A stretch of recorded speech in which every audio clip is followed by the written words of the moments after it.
Hey, it's Chronologically Gaming, the only channel that's perpetually retro because we're playing every video game in order of release. Games with swords and sorcery, Dungeons and Dragons where they transport players to other worlds where they're most likely going to worship Satan.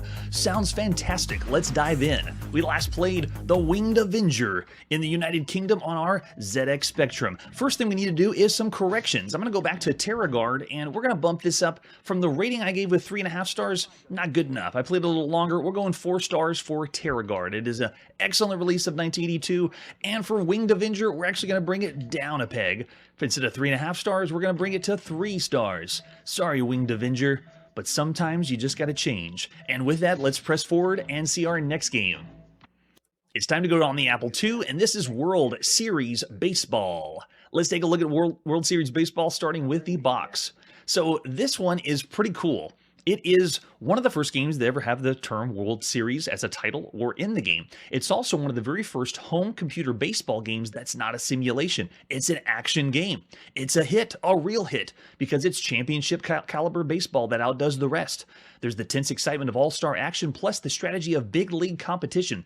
Enjoy the realism, thrills of playing and managing, the sheer excitement matched only by the World Series itself. This is by Datammost, and it's a high-res baseball game. Yes, that's true. We even have the retro ratings from the other day. That's right. And flip it over the back, not too much happening on the back of the box. Inside, though, it tells us what this game does. The stands are filled with capacity, radio, TV, newspaper reporters. The World Series is about to begin, starring the 2 top teams in the nation. What excitement, what anticipation.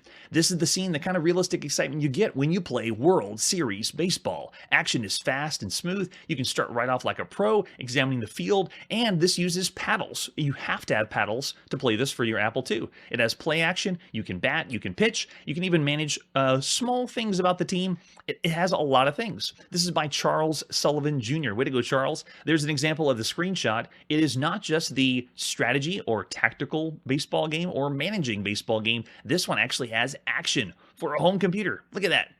The reason why I showed the screenshot is find this game. I couldn't find anything on this game anywhere, and here's the reason why. Datammost did not get the rights to use World Series Baseball. They were sued by Major League Baseball. And because of that, most likely this was pulled from the shelves very quickly, and it's extremely hard to find. If you can find this game, let us know. In the meantime, we haven't played it, so I have to go down here at the bottom and give it a 1 star. If you hate that rating and you want to see this game, then show it to me, and we'll play it. So after a sad appointment of World Series Baseball, let's press forward and see our next game. Here we go on the Commodore VIC-20. This is Zap Zap. Let's take a look at Zap Zap. It has no box or information on it, just a few screenshots. Let's pop in and play Zap Zap. This is by Nanook at sometime in June 1982, or Nanook Industries, if you will. There it is, Nanook presents. Probably not pronouncing it correctly. Have Lucy the Lizard catch as many bugs as she can within the time limit. Watch old Lucky Lucy change colors after eating a tasty bug. Okay, press enter, and that's all it is to make the tongue go out. All right, push any key to continue, and let's see what Lucy. Oh, there's Lucy the Lizard, and all we're doing is we're pushing enter, and we got a bug. And then Lucy changes color. That was tasty. Charming. I would give this something that I would play as a kid for 3 to 4 seconds and then want to move on to something else. This is a 1-button game. All you need to know is pushing enter and hitting it at the right time. So it's like you're timing, hitting 1 button to eat a bug, and that's it. Simplistic as simplistic goes. It does have quaint animation, and it is a little charming, but as far as video game and gameplay goes, a 1-button timed input game is way low on the totem. I can understand why we couldn't find as much information on Zap Zap, but after going to the United Kingdom, we've played better ones on the Commodore VIC-20. I'd say this one is a 1-star game. It's borderline between broken and bad. It's way down there. That's true. It is like that. We don't know what you're talking about. What is an app? It's currently 1982. All right, so after Zap Zap, let's go to our next game. We're almost getting done with every single game in June of 1982, and this is our very last game, Zork II, The Wizard of Frobozz. We last saw this in November 1981 on the TRS-80. Well, it turns out the Apple II was also out in November of 1981.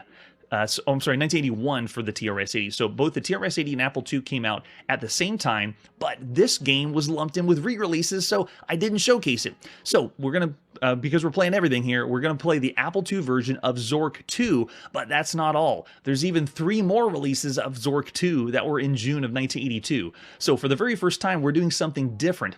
I have played every version of Zork II and saved moments where whenever we finish one home computer, we boot up where we left off on the next home computer and work our way through all the Zork 2s, getting further and further in the story. That's right. For the very first time on the channel, you're going to have more Zork that you can swing an enchanted sword at. And this is the Zork II Extravaganza, starting off with the Apple II version of Zork II. Let's take a look at the artwork that we have for Zork II. The original box looked something like this. The next step downward to danger.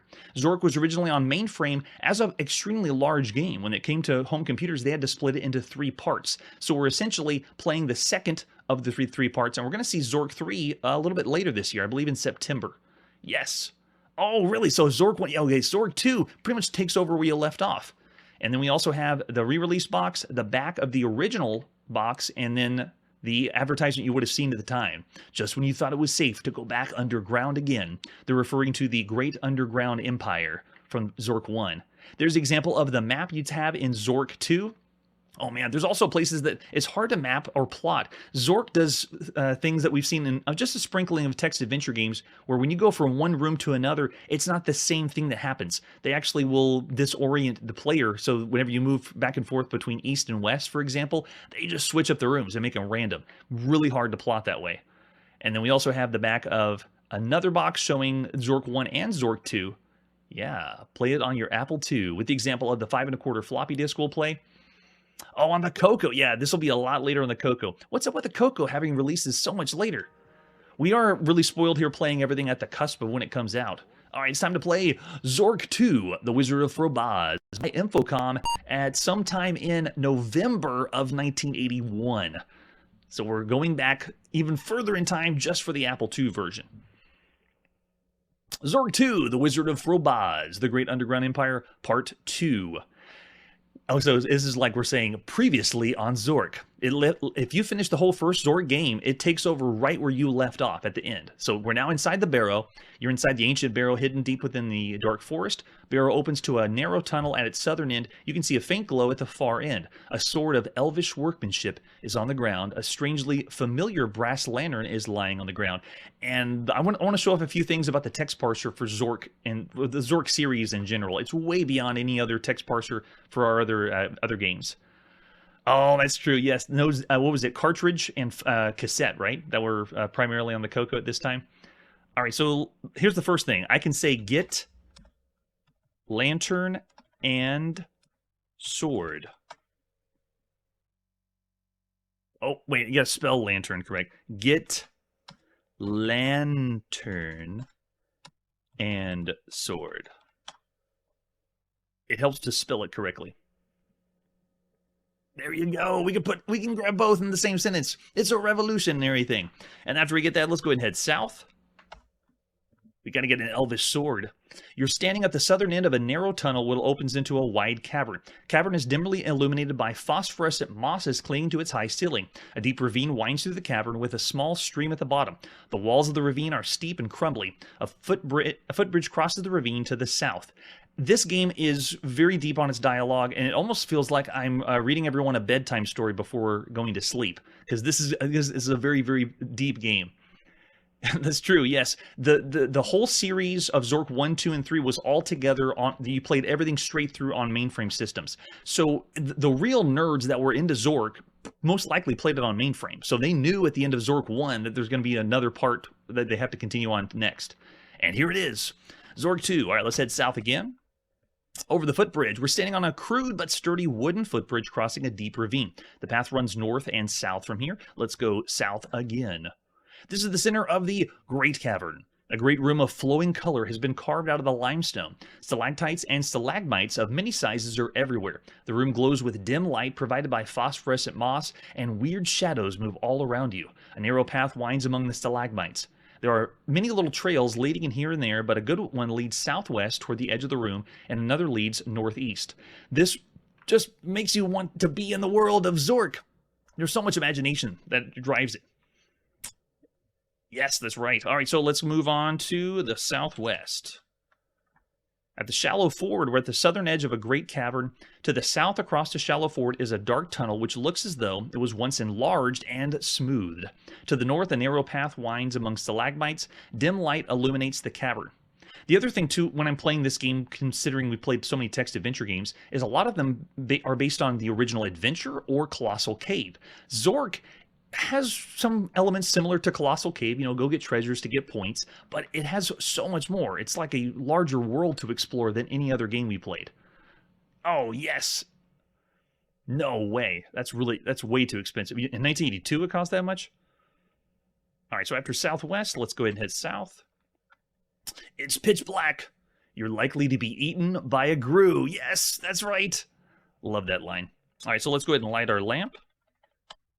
Or lantern.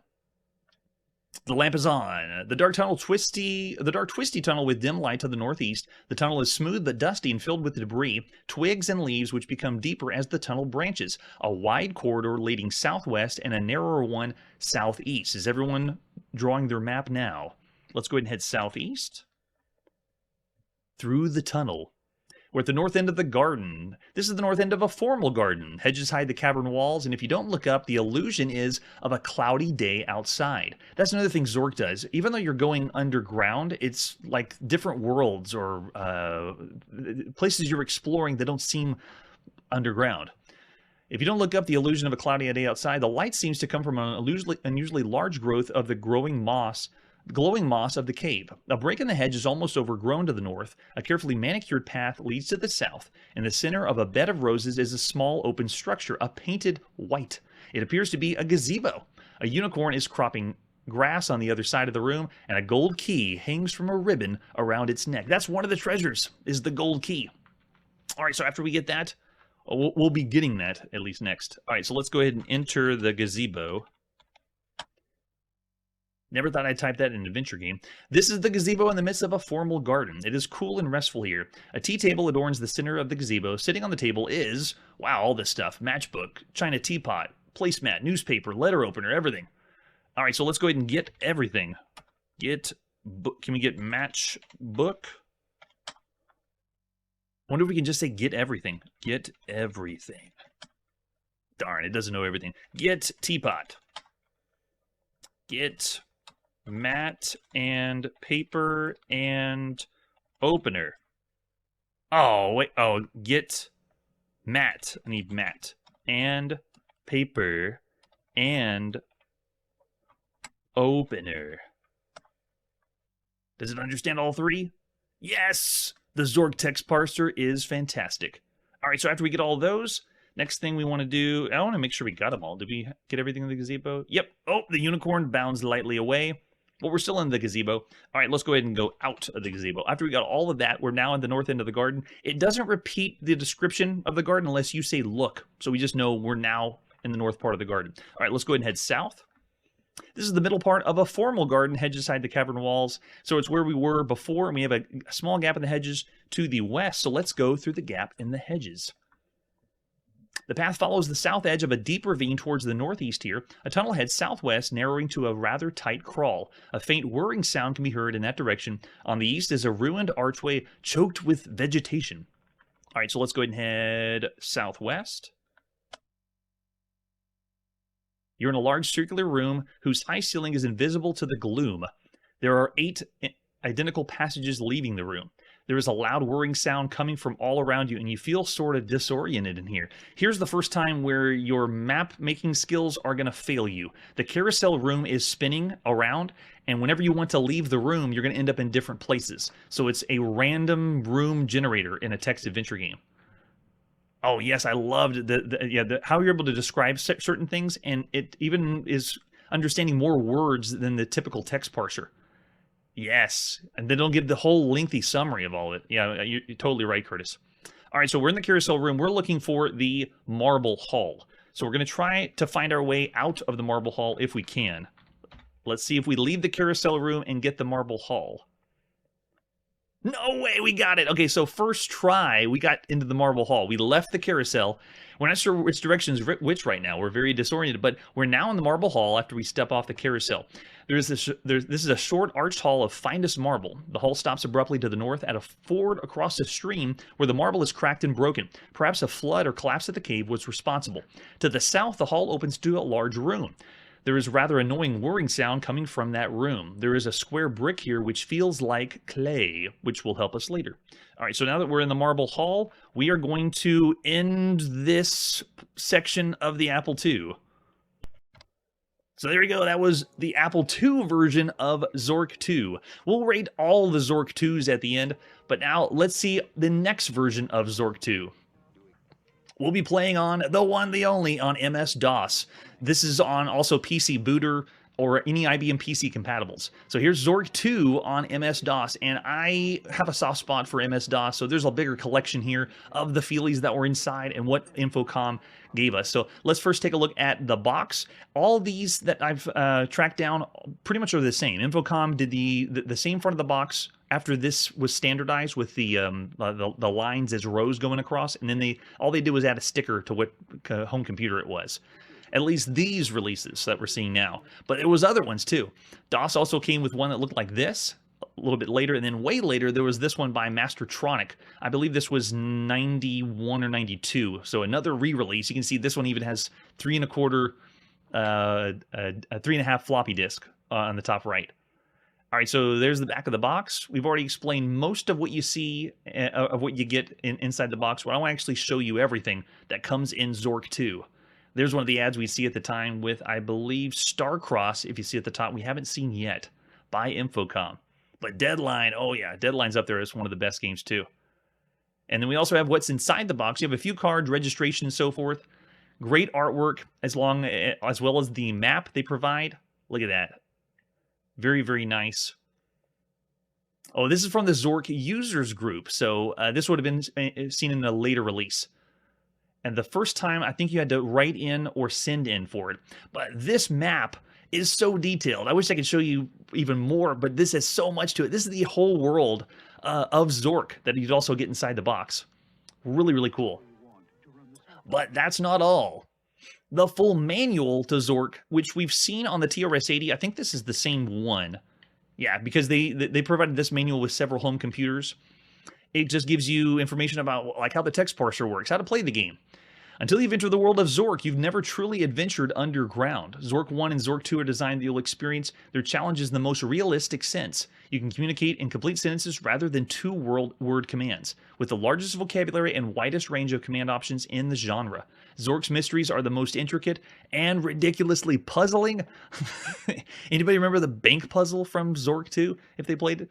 It's crazy stuff. Oh yeah, the hidden clues, colored play. Yeah, there's a lot of things that they include with the inside the box that help you in the game, like little hints. So reading everything, including the manual, will help you out playing Zork. How do you talk in Zork? They explain the text parser, what it understands, rules and strategies, the concepts for exploring. So much to get down. It's a much bigger game than other text adventure games we played. It's funny that nowadays when we see video games, this is what they ended up becoming. Like you can see this kind of game yourself with graphics, but now this is all imagination. And then we also have Zork responses, like I don't know that word, or you have too many noun clauses. I can't see any blah blah blah here. And then we have also syntax, and then great idea. I love when they do that. They include the verbs that you can type in so the computer understands. You understand what the computer wants to hear. And besides the manual, there's more feelies than that. We also have the Bosbarland brochure, a futuristic fantasy amusement park in the Great Underground Empire. Over 2,000 different rides, games, and exhibits. This is meant to, again, get you into the lore of Zork, the world that you're going to be exploring. The haunted house, the roller coaster, the Bombazar Casino. Very nice. Open all year. Nice touch. And then we also have the GUE on 9 Zork mids a day, the manual and guide. And this one has even more information. It's a very, very long manual about all the different places inside. Look at that. We have Mythicus, Midtown Girth, lots of different places to check out. And then this is just for fun. They have their own even dating system, pretending like it's checked out at a library. So this is the different places you'd be able to see in, well, experience in Zork 2. You wouldn't be seeing anything. It's all text. Greater Borfee, Frigid River Valley, Girth and Mythicus. It's just a massive how much time they spent and love they spent on this game. The Grey Mountains. It's also a game that wasn't heavily advertised. You had to be in the know, part of the Zork community, and understand how big the game is to really love it. And then we also have, oh, it goes on to the next manual for Zork II. And we also have the Grace Lopes brochure that was also inside, the Great Underground Empire's Winter Wonderland. I love how they're skiing on the stalactites at the top. Very nice touch. And again, it's another brochure about the world of Zork. So much stuff. It's amazing. And we also have, just for fun, the Invisiclues hint book, which if you were if you mailed in and were having difficulty with the game, and we know you did, everyone did, then this is one of the ways that you can get the help you need. This has all the clues and hints, and then it even will provide you answers, but it's like in a separate envelope that you'd open up later. Yeah, this is pretty long. It goes through all the different puzzles, and so you have places where you can see, you'll write down what some of the clues, or what you're judging as what would be the best way to handle it. And then you can also ask for the answers if you want. And then we also have the map that the Invisiclues provides. Look at this one. This is great stuff. Yeah, the full map of Zork 2. They even have different passageways to go from room to room. Man, it's a world of fantasy, imagination. And also, we have the answers and also the hint book of Invisiclues if you just want some hints. They give you some story talking about, again, different areas in Zork 2. Look at this. We even have some writing that someone put in. Yes, melted the glacier with anything large. Yeah, there you go. How do I catch the unicorn and get the golden key? That's what we're going to do on the show. We will know how to catch the unicorn and get the golden key. And then we also have the poster, which we've already seen.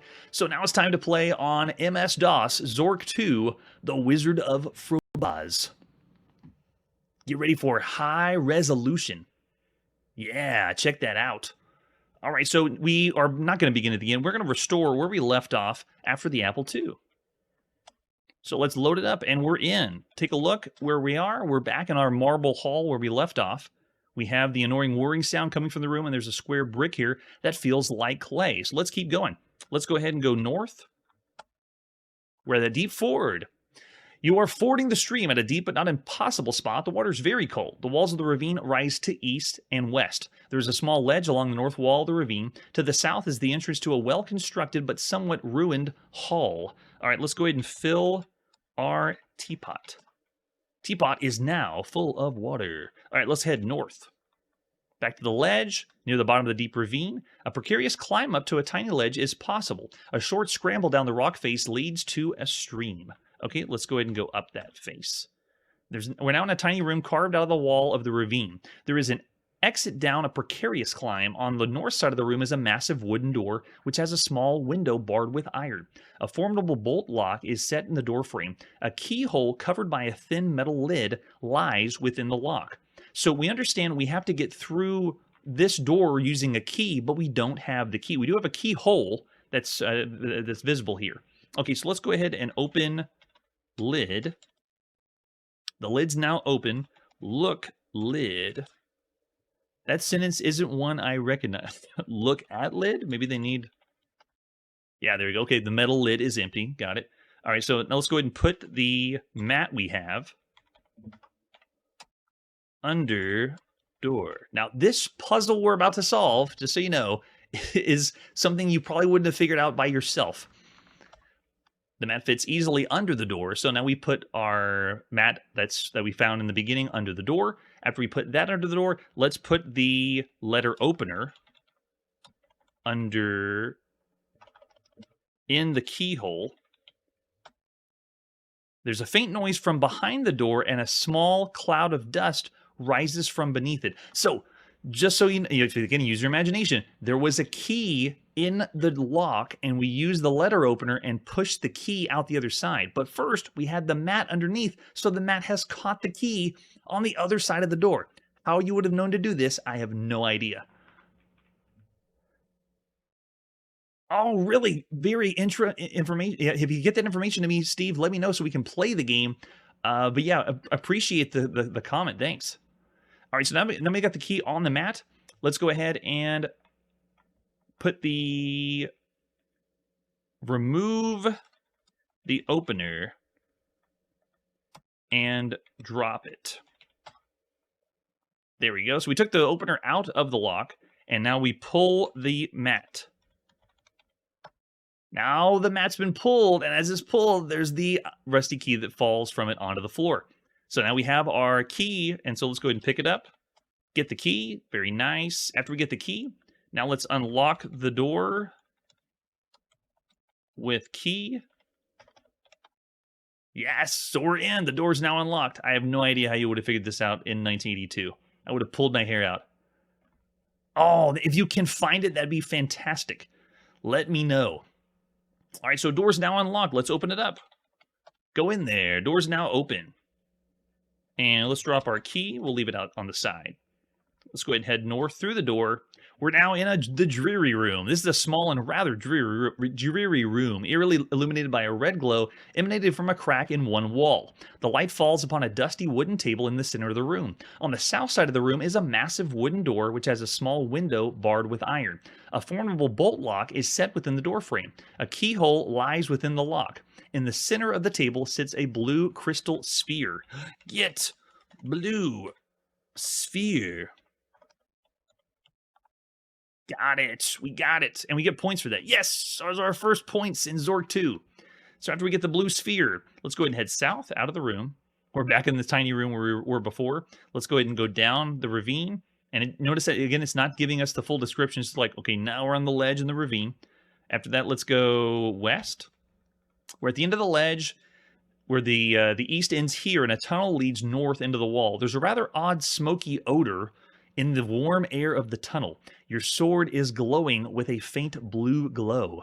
So our elvish sword is glowing. Something's in the room causing a smoky odor. I'll give you 3 guesses about what it is. Okay, so let's head north. We're in the dragon room. The room is a large cavern full of broken stone. The walls are scorched and there is deep scratches on the floor. A sooty, dry smell is very strong here. A paved path winds from a large passage to the west, through the room and across a huge stone bridge to the south. To the east is a small crack is visible. A dark and smoky tunnel leads north. A huge dragon is lying here, blocking the entrance to a tunnel leading north. Smoke curls from his nostrils and out from between his teeth. Your sword begins to glow very brightly. Now, obviously, we got to get to that door, but how do we do it? So here's what you do. You hit dragon with sword. Now, other text adventure games at the time, you would have to say the 2-word text parser, hit dragon, and then it would ask with what. We can do it all in the same sentence here with Zork. Oh yeah, I love the writing. That did no damage, but he turns his smoky yellow eyes in your direction and sighs. The dragon continues to watch you carefully. Okay, so let's move south, which means we're moving to the stone bridge. And this is the middle of the ruins, but still impressive stone bridge spanning a deep chasm. Water flows far beneath. The paved path leads north into a large open space. To the south, the path leads to a misty tunnel. The dragon follows you out of mingled curiosity and anger. So rather than being the knight attacking and killing a dragon, you're just annoying the dragon and you're getting it to follow you. All right, so let's use my DOS skills and just hit the dragon with a sword again. You made him rather angry. You better be careful now. The dragon continues to watch you carefully. Okay, so let's go ahead and head south again. We're in the cool room. The dragon follows you out of mingled curiosity and anger. Okay, so let's do it again. Let's hit the dragon and cross our fingers. Dragon hide is tough as steel, but you've succeeded in annoying him a bit. He looks at you as if deciding whether or not to eat you. The dragon continues to watch you carefully. That's true. We don't know. It's fantasy. We could have talked to the dragon. Yeah, why not? All right, so now let's head west. We're in the ice room. This is a large hall of ancient lava, since worn smooth by the movement of a glacier. A large passage exits to the east, and an upward lava tube is at the top of a jumble of fallen rocks. A mass of ice fills the western half of the room. As the dragon enters, he sees his reflection on the icy surface of the glacier at its western end. He becomes enraged. There's another dragon here, behind that glass, he thinks. Dragons are smart, but sometimes naive, and this one has never seen ice before. He rears up to his full height to challenge this intruder into his territory. He roars a challenge. The intruder responds. The dragon takes a deep breath, and out of his mouth pours a massive gout of flame. It washes over the ice, which melts rapidly, sending out torrents of water and a huge cloud of steam. You manage to clamber up a small shelf, but the dragon is terrified. A huge splash goes down his throat. There is a muffled explosion, and the dragon, a puzzled expression on his face, dies. He is carried away by the water. When the flood recedes, you climb gingerly down. While no trace of the dragon can be found, the melting of the ice has revealed a passage leading west. Your sword is no longer glowing. I think we only got 5 points for that, but look at all we did. All we did was lead a dragon into the ice room, and all this happened. It even showed us moving, clambering onto another side. Yeah, if we get beer, I will gladly share beer with the dragon. And our sword is no longer glowing. And with that, let's move on to our next version of Zork II. Man, oh man, never would have figured out that puzzle in a million years. How long people, I'm sure people would get the hint book and then even say, well, I figured it out myself. And you know they didn't. They didn't figure it out themselves. They had to have had the hint book. Thanks to the Zork user group. All right, so let's go on to our next version of Zork II. This is on the Atari home computer. The Wizard of Frobozz. We must get him. This one looks no different than the other versions we've seen, except for the little sticker on the bottom left that says it's for Atari. And then you flip it over the back, looks pretty much the same. And this game has been re-released and re-released and re-released several times. So while we're seeing the first Zork II in 1981, and then here is the first time that it's on other home computers, this is going to be seen a lot. So we won't be playing as extensively as we are now when we see it again, but I just wanted to play this game on the different computers just so you can see the difference. Oh, that's true, yes. That's a very good point. Yeah, what I was playing on was a more modern take on it, of what you would have seen for DOS. Yeah, good shout out, Punk Rock Biker. All right, what other artwork do we have for Zork II? Another ad we would have seen at the time. Our stories lack imagination because Infocom's interactive fiction is designed to run on your imagination. That's right. And we also have the manual. This would be the reference card you would have had on the Atari home computer to play Zork II. What's required? 48K to play Zork II. Yikes. That's a lot on the Atari. And then how to load the disc, talking in the story. Whenever you see the prompt, you can fill up to 2 lines of text at a time. If you make a mistake, use the delete key. Loving the text parser. It also talks about the scripting that's done in the game, the status line, the time also, similar to Deadline, restarting the story, saving position, and then score. Man, oh man. And this is another title that'll take you a long time to play. Yes. Oh, the Invisiclue hint books. That's right, because they had the invisible ink inside. That's true. Yeah, whenever I saw the scans, I realized it's not going to get the same effect that we would have had back then. Time wearing out the books. Very sad. All right, so this is just kind of tips as a reference card or a reference booklet you would have used on your Atari system. Without further ado, you can see this one was on 2 different sides of the floppy disk for the Atari. Let's pop in and play Zork II by Dave Liebling and Mark Blank of Infocom at sometime in June 1982. Let's do this. We are not starting from the beginning. We are pressing forward. We are loading what we had, and we're continuing the story that we're going to play tonight for Zork II. We're not starting the beginning. No way. Restore. This also shows you what it's like to have to switch the discs out. Obviously, you got to ignore the emulation side, but what you see here is what you'd have to pick, what position and drive you want, and you also have to make sure you pick the right disc to save to. Oh, very nice. Did you preserve it to keep it like that, Curtis? The Sea Stalker one? That's right, lemon juice and light bulb. I remember doing that. All right, so reinsert the disc. And let's go. Please load. It worked. So we are after the dragon has gone away or died. We're not sure. We're in the ice room again. The large hall of the ancient lava is worn smooth. We have scorched passages leading west. It's still partly full from steam. All right, so let's go ahead and drop our sword. We're done with this sword. We don't need an elvish sword. Yeah, we didn't get any points for that. It's still keeping the same score, and I notice when I go from version to version, the score is the same. There's no change between scores. Just how do you like your text to look? That's pretty much the difference. Oh, there we go. That's smart. Yeah, keep it out of the sun will do it. If only we knew back then, we'd preserve more books and manuals. Oh, right here, this one? You think this one's the best, Manly? Yeah, I understand the MS-DOS one was a later looking one. I played the MS-DOS one longer because it's a little easier to work typing out the game. But this one, yeah, pretty nice. All right, so after we drop our sword, let's go ahead and head east. We're in the cool room. Cool, man. All right, let's go north. To the stone bridge, no description, we're just at the stone bridge. Going north again, to the dragon room, going north again, we're basically making our way out.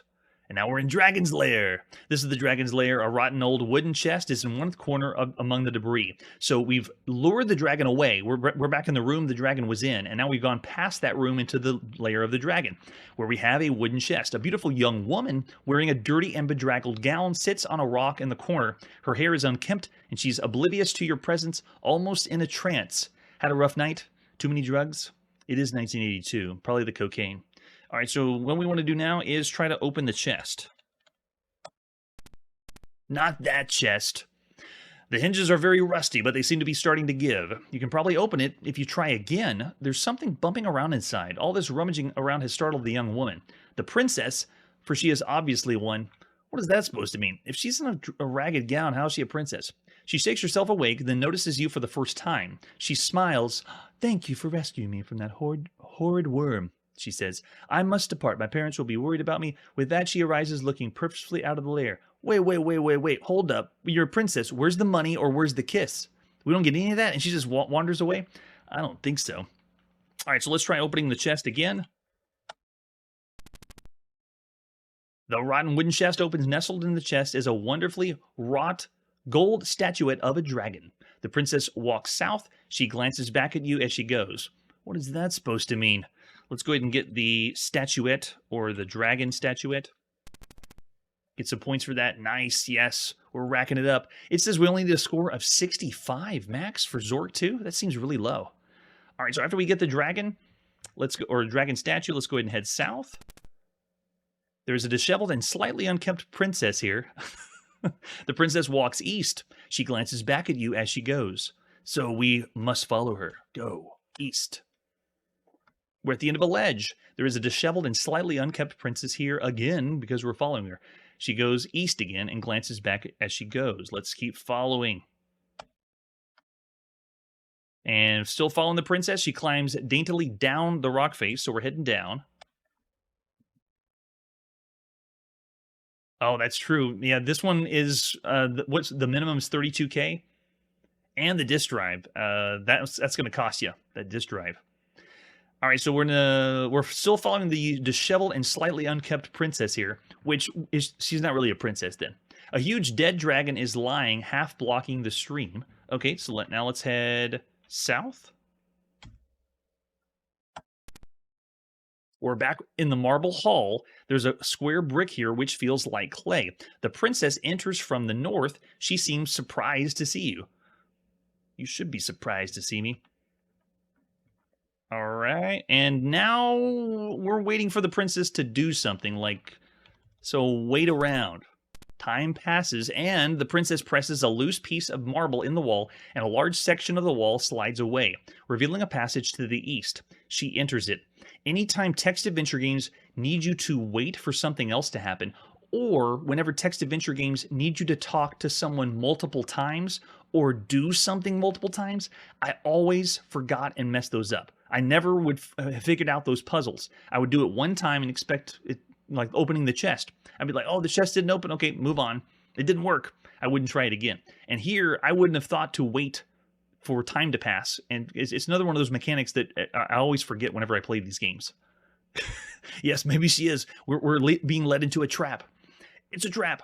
Okay, she enters the passage, and we're done on the Atari home computer for Zork 2, at least this chapter of Zork 2. But that's not all. We have one more version of Zork 2, the one you probably didn't know about, the one you weren't expecting. This is Zork 2 in Japan for the NEC PC 8001. It also was re-released on the PC 8800 series, which is what you see here, but either one, either 8000 or 8800 version, Zork 2 was available, and Infocom brought it over, and as far as I know, they have the exact same marketing, looks the same, and everything's all in English. There's another game we played here on the channel in Japan. They haven't put in kanji or Japanese text to be displayed on the screen, so it's still all in English, which means we can play Zork 2 in Japan. Let's go! We also have, you can see the box looks pretty similar to the other ones we've seen, and as far as artwork, it's all fairly the same. Let's pop in and play Zork 2, The Wizard of Frobozz, on the NEC PC 8801. Oh, you do it I don't think I have the patience to do it 3 or 4 times. All right, let's pick up where we left off. Previously on Zork. Okay, so after time passes, the princess presses the loose piece of marble on the wall, and a large section slides away, revealing passage to the east, and she enters it. Let's go follow her. We're at the path near the stream. There's the disheveled and slightly unkept princess here, and so if you don't remember, this is what the stream looks like. The path follows southeast of a deep ravine toward the northeast. A tunnel heads southwest, narrowing to a rather tight crawl. A faint whirring sound can be heard in that direction. On the east is a ruined archway choked with vegetation. This is the area where if you wander around, every now and then you'll have a random encounter with a unicorn, which reminds me of King's Quest IV, which we haven't seen yet. So many things that I think of that are happening later. And we get that in the comments too. When we do this show, people are putting in the comments things, and I'm like, yes, I understand, but that's later. We don't know what that is. We don't know what King's Quest is. That's like 3 years from now. It's so far. Or Kana. Thank you, Kana. Yeah, they didn't put kanji on. It was only... they did have kanji later, for later systems, but it would be Kana. All right, yeah, you see that? Yeah, the text filled with white is just terrible, right? Really, really bad. All right, so let's keep heading east, following the princess. There's still a disheveled, slightly unkept princess here. The princess is walking north. She glances back at you. What is she glancing back at us for? So we're back in the formal garden. Hedges are hiding a cavern wall, and dim illumination comes from the moss growing on the ceiling. The path of the small crushed white stones, it winds among bushes and a flower bed from south to north. To the north, a small structure can be seen, and that's the way she went. So let's go ahead and head to the north, following the princess. We're at the north end of the garden. Wait, did I go the wrong way? Where did the princess go? Yeah, the princess walks north. Let's look. The northern edge of the formal garden, hedges hide the cavern walls, and carefully manicured center of the roses appears to be a gazebo. That's right. All right, so let's go ahead and head in gazebo. In the gazebo is the disheveled and slightly unkept princess. Anything else here? This is where we picked up all those other items. It's in the midst of a formal garden. It's cool and restful here. A tea table adorns the center of the gazebo. I find it very bizarre. If I was in Japan, this would sell terribly, because wouldn't you expect the game to be in Japanese whenever you play it? Why would you be into the game in English? I'm sure there's plenty of English-speaking people there, but we're going to see very soon all these Japanese computers, everything's going to go Japanese. I found some translations that we're going to be able to play some games for the first time in English, or just showcase them in English so we can play a little further, but it's still fascinating to me that we have everything in English here first. That's a good point. It kept the Japanese kids from being addicted to the game. That's why there was no Zork fans in Japan. It's all coming together. We're learning too much here on Chronologically Gaming. All right, so the princess is here. What do we want to do now? We wait. That's what we do. Time passes. Shyly, a unicorn peeks out of the hedges. It notices the princess and seems captivated. It approaches her, and when it comes near, bows its head as though curtsying to her. Around its neck is a red satin ribbon on which is strung a delicate gold key. Gosh, how descriptive. The princess takes the ribbon and uses it to tie up her hair. She looks at you and then, smiling, hands you the key and a fresh rose, which she plucks from the arbor. You may have use of such a thing, she says. Well, she at least talks like a princess. Hoity-toity. It is the least I can do for one who rescued me from a fate I dare not contemplate. With that, she mounts the unicorn, side saddle, of course, and rides off into the gloom. A strange little man in a long cloak appears. Oh, this is another random part of the game. He appears suddenly in the room.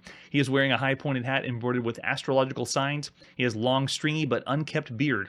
The wizard draws forth his wand and waves it in your direction. It begins to glow with a faint blue glow. The wizard, in a deep, resonant voice, speaks the word, "Freeze!" He cackles gleefully. Your limbs suddenly feel as if they've turned to stone. You can't move a muscle. Is that the Wizard of Frobozz? He's frozen us after we just got the key? Let's see if I can look. You are frozen solid. You might as well wait it out because you can't do anything else in this state. Wait, can we just wait and thaw? Let's see. Time passes. Anytime now. Oh, that's true. One of the reasons I just saw in the comments about the X68000, and that's one of the reasons I'm starting at the earliest I can with Japanese home computers, because it's going to change so much. I'm really excited when we do the 68000. That's a long time from now. Wait longer. I know it does look terrible though. I feel like my eyes are wearing out. Oh, your little finger begins to twitch. Then your whole body is free again. So if I wait, nothing happens. Okay, yeah, so we're free. We just had to wait it out. No problem. Walk it off, right? All right, so now let's go ahead and head out of the gazebo. We should be at the north end of the garden. All right, let's go south, past the formal garden, south again to the topiary, south again. Oh, can't go that way. Go west. Now we're in the carousel room again. Most of Zork II, well, not most, this area that we're in Zork II has the carousel room, and then you get spun around super dizzy, and then whenever you decide to leave the carousel room, you get put in random places or random rooms, and every room has different puzzles to solve. So what you can do is you can actually go to a different order than we did today. I'm obviously following a walkthrough because I'm not a brainiac that would figure this out in 1982. Oh, that's a good point. Yeah, it came out. Yeah, very good point. The technology was there, but we haven't had the system yet.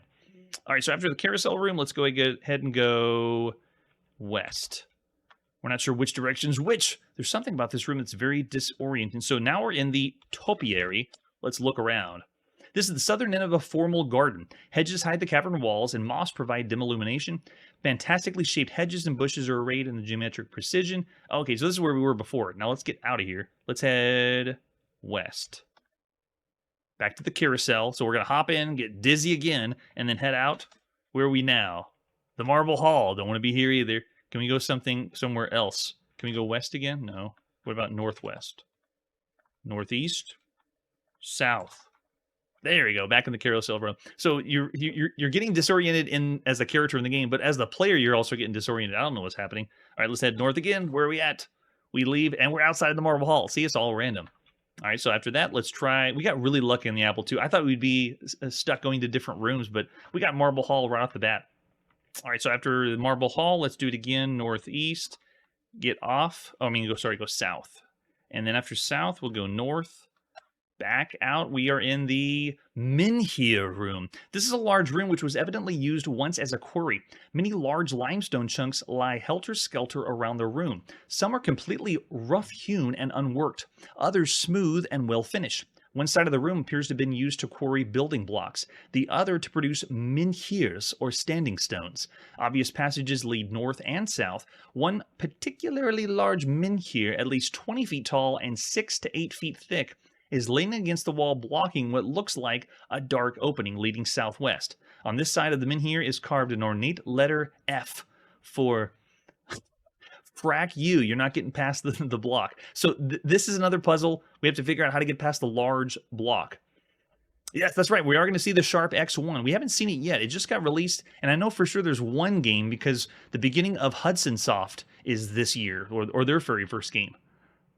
And there's also some disappointment. If you haven't seen the episode where we played the Sharp 6000 one, Frogger was released, and so we couldn't play it because I couldn't find any copy of Frogger for the 6001. I know people have played it, and I've seen the compilations and done my best to try to be able to get the game, but nope, I can't find it anywhere. There's another one coming up that's also on the NEC PC 6001, and that one is also lost. The Japanese are hiding it. I know they are. They have it somewhere in a database. We will find it someday, but right now, no. All right, so after that, let's go ahead and head south. We're at a marble stairway leading down into the gloom, and a passage leads north. Let's go down into the gloom. We are in the oddly angled room. Oh gosh. If anyone's played Zork II, this is another really crazy puzzle. The oddly angled room is one of the craziest ones. This is a room with oddly angled walls and passages in all directions. The walls are made from some glassy substance, and the marble stairway leads upward. So this room is meant to be worse than the carousel of how you move around. Oh, yes. Yeah, so we haven't seen anything from Hudson Soft yet. We've already seen from like HAL Laboratory and a few other very famous Japanese developers. Obviously, we've seen Nintendo, Sega, Konami, Namco, and so forth. But then we're going to see some other ones that end up becoming really popular later, like Sun Electronics, which eventually will be Sunsoft. We're so excited. All right, so for this room, I think we can go any direction we want, but you're going to be just confused as hell. And with this font, wouldn't you just give up if the game gets so difficult? I'd probably give up at this point. All right, let's go ahead and head east. Once you're in the oddly angled room, you never get out. This room has oddly angled walls, passages in all directions, blah, blah, blah. On the floor is a very small diamond-shaped window, which is flickering dimly. A large wooden club lies on the ground near the diamond-shaped window. The club is curiously burned at the thick end. Okay, so let's get the club. Oh no, the perfect rose slips from your arm while taking the wooden club, and both tumble to the ground, dropped. Okay. Oh, that's because we're in the oddly angled room. We don't know where the gravity is, so we try to reach down to get something, and it probably dropped out of our hands.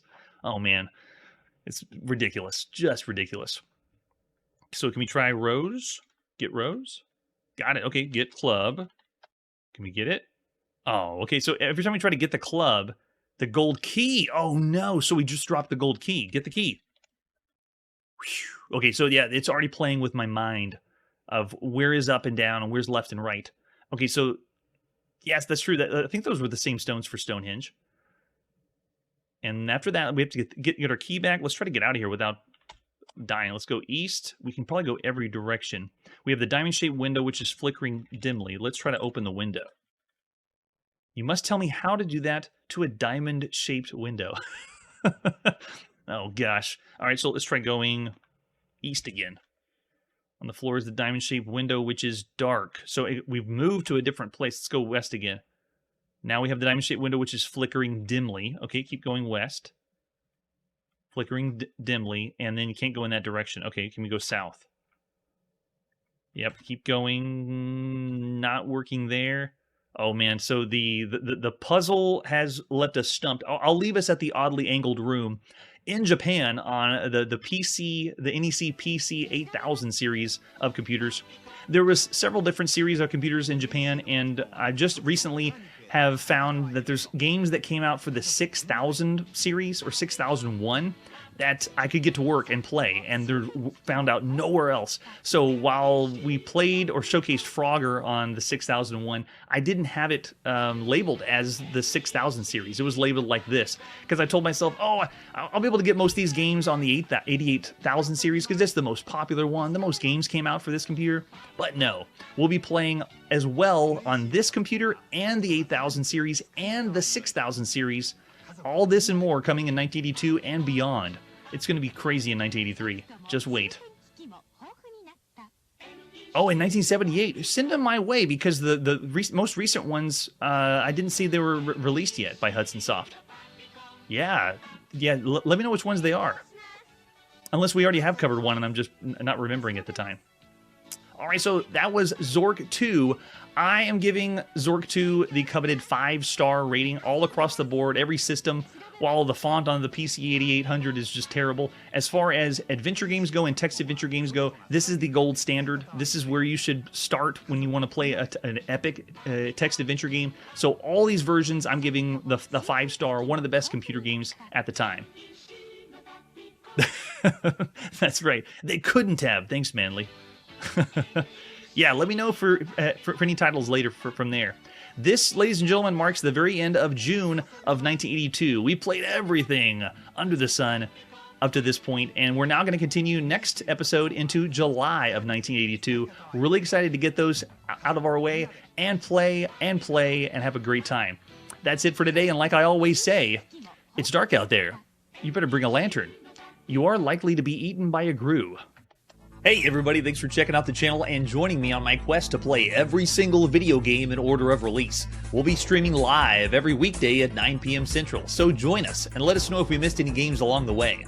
This video would not be possible without Launchbox, RetroArch, and MAME. Tell all your friends there's some crazy guy named Chronologically Gaming trying to play every single video game. We have links down below that'll send you to places like our Discord and Patreon, and one that says all the video games we've ever played. If you go there, it's a list of everything, and you can click right to the game you want to see. Chronologically Gaming is the name to look for. We are perpetually retro, and we will catch you next time.